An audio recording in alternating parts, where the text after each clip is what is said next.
class agenda? Class agenda. Let's dive straight into it. As stated in the last episode, class takes place every Thursday. Yeah, only one day a week, not 2 to 3 days like back on campus. As an attendee, you'll be enrolled in 4 courses: Policy 352H, Policy 353H, Policy 395H, and Policy 493H. Policy 352H is titled Seminar on Public Policy and Global Affairs, which examines a range of domestic and global policy issues such as the ones shown in this description.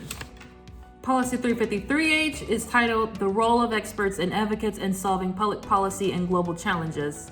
It examines the role of policy experts and advocates in addressing domestic and global challenges, which includes guest lectures from speakers working in the government, think tanks, and advocacy nonprofits. Policy 395H is titled Research in Public Policy and Global Affairs. It's a research skills development course meant to provide students with the mentoring and practice to enhance their research, analytical, writing, and presentation skills. For the 2026 cohort, it will actually take place on Wednesday evenings, which is a different thing for that coming year. And Policy 493H is the Internship on Domestic and Global Affairs, which includes your internship and biweekly mentor dinners with 2 alumni. Policy 352H and Policy 353H are worth 3 credits each. Policy 395H is worth 2 credits. And Policy 493 is worth a whopping 6 credits. Altogether, that's 14 credit hours, with just under half of them coming from the internship alone.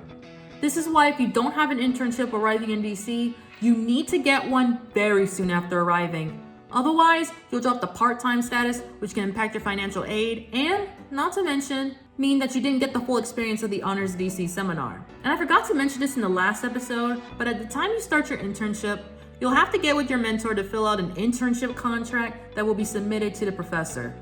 Very important for you to fill that out. It's not optional. Also note that Policy 493H fulfills the high-impact experience of the Ideas in Action curriculum. If you started at UNC on or after the fall 2022 semester, you follow the Ideas in Action curriculum and must get some sort of HI credit during your undergraduate career. Policy 395H fulfills the research component of the Ideas in Action curriculum, and Policy 352H and Policy 353H count as policy electives. If you're a public policy major, you need to take at least 2 policy courses as electives, and those 2 courses fulfill that requirement. By the way, if you're a transfer student seeking to fit an off-campus program into your UNC trajectory, the Honors DC seminar is one of the few off-campus study programs where the credits actually count as those taken in residence. Generally, when studying abroad in another country, the credits don't count as being in residence unless the study abroad program is led by UNC faculty members. So, in-residence credits come from courses taken on UNC's campus and university-led off-campus programs. Transfer students need at least 45 of them in order to be eligible for graduation. Obviously, you can fit in an external study abroad program into your UNC trajectory as a transfer student, but that takes more meticulous planning. When it comes to the weekly agenda, this is what the calendar looks like.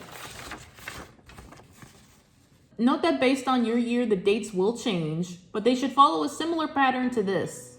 In early April, you and your cohort will take a 3-day trip to NYC, and then at some point, you'll also have a week-long Easter break with no classes. In 2025, this happened on the second to last week. But Easter dates change each year, so the break week might change in the coming years. Nevertheless, spring break doesn't occur on the same week that it does back on UNC's campus. At least in my year, it didn't. As you saw in the description for Policy 352H, a lot of subjects are covered in class. One week we talked about the international system, another week we talked about the civil service sector, and in other weeks we talked about subjects such as biodiversity, the Panama Canal, evidence-based policymaking, and even displacement in the Democratic Republic of the Congo. Personally, I'd say my favorite subject was about executive orders because it related to the work I did during my internship, and I managed to apply the readings to what I did with my communications task and vice versa. That subject was covered during week 2 of my year, and given the times at that point, it was highly relevant. Of course, this seminar wouldn't be a seminar without at least some assignments, so I'll give a brief overview on those. During your time in DC, you'll have to write a policy brief, take an at-home midterm, write a speech, an op-ed, post-class discussion posts, and conduct a group presentation. Due dates are generally subject to change. You'll have to look at the syllabus of your year to know for sure. but the assignments are definitely meant to enhance your learning of class materials and gain more written and verbal communication skills. I'm someone who has written op-eds and blog articles before, so I knew my way around the op-ed assignment. That type of work is literally second nature to me. But the most memorable assignment was definitely the group presentation, and not necessarily for the reasons you'd expect. That's a story for another episode, the penultimate episode to be exact. The speech, op-ed, and policy brief assignments require you to write a draft before resubmitting the assignment in its final copy. The post-class discussion posts you'll do each Thursday evening, and your answers to them don't need to be long. A single paragraph of 150 words should be your maximum. And then each weekend, you'll also have to send weekly reflections to Dr. Gitterman, the professor, by email. In those reflections, you'll send him a brief summary about how your internship is going or something that you learned in class. It's a chance to mention any accomplishments, challenges, lessons learned in the past week, or the ways in which your experiences are helping you grow as a person and budding policy professional. By the way, don't forget that even while you're away from campus, you can still submit written assignments to the Writing Center for feedback. Yup, it's there. Use it when you need it. A strategy for combating tardiness would be to schedule a time to type out your reflection. If you need to, write them a day or two early. You could choose to send them immediately after finishing or schedule your email to be sent out early Sunday morning. If you use a schedule, be sure that you set it to the correct time. The worst that could happen is that your email doesn't send until 8:45 Sunday night, all because you accidentally put PM instead of AM. I touched on this in a previous episode, but I want to talk more about those bi-weekly mentor dinners. As a refresher, the mentors are two UNC alumni who were part of past DC seminar cohorts. For current attendees of the DC seminar, they organize dinners on Thursday evenings to chat about shared experiences regarding internships and networking, as well as invite guest speakers to talk about their early career journeys. I really enjoyed the guest speakers we had on those occasions because they were lively opportunities to reflect on our own internships and learn from them. Our guest speakers in class were generally middle or old age, but guest speakers at the evening mentor dinners veered younger. I enjoyed hearing from career professionals at all stages, but the younger speakers brought some relatability given that they're early in their careers and we as a cohort were also early career professionals. A couple of the younger guest speakers worked on Capitol Hill, another was a previous Fulbright scholar, another worked in defense contracting, and another was doing consulting work at a prestigious firm. These are the dates in which the dinners occurred in 2025. If the structure remains similar in the coming years, the first mentor dinner should occur on the program's first week as well. And if they don't, well, that's how you know the program has changed since my time. While on the subject of guest speakers, there are two rules you get told on the first day. One of them is called the Las Vegas rule, where whatever happens in the room stays in the room. So in other words, you don't go out blaring very specific details you learn about a guest speaker. I can broadly say that in class, you will hear from people in very prolific positions. We heard from lobbyists, agency researchers, think tank professionals, and even former White House personnel. Many speakers were alumni of UNC Chapel Hill, but not all of them. The second rule is that whenever a guest is speaking, put away the laptops and phones.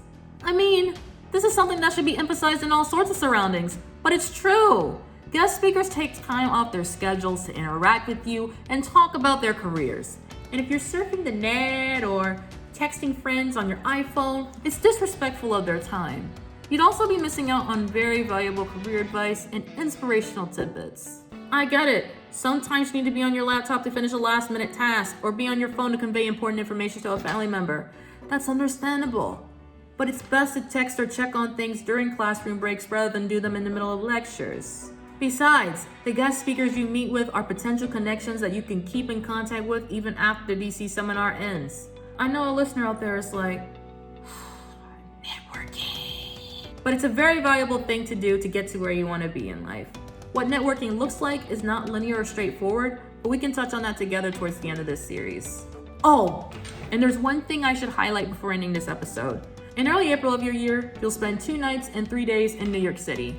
While there, you'll meet with several guest speakers at esteemed places, tour the United Nations, and even attend the Broadway show. In my year, we went to see Romeo and Juliet, which presented an alternative ending for the Shakespeare play Romeo and Juliet. It was an entertaining show. I also enjoyed the guest speakers that we met with in NYC, as well as a tour of the UN building. Although you will be going to a few places with your cohort, there will also be a day where everyone is free to explore NYC on their own until it's time to head back to DC. On that day, I decided to go to the Metropolitan Museum of Art, which is where all the wealthy people gather annually for the Met Gala. That museum is really big. You can easily spend a full day at the Met and not even see half of what's inside. I viewed artwork in the Egyptian art, photographs, and the American wing sections. And the coolest thing is that I bought a ticket to the Met on a student discount. Something I'll probably never be able to do again, but regardless, I'm going there again one day. If you've watched every episode up to this point, congratulations! You're halfway through the Capitol Hill series. Just 4 more episodes until you can say that you've heard the whole thing. Power through! You can do it! Meet you in the next episode.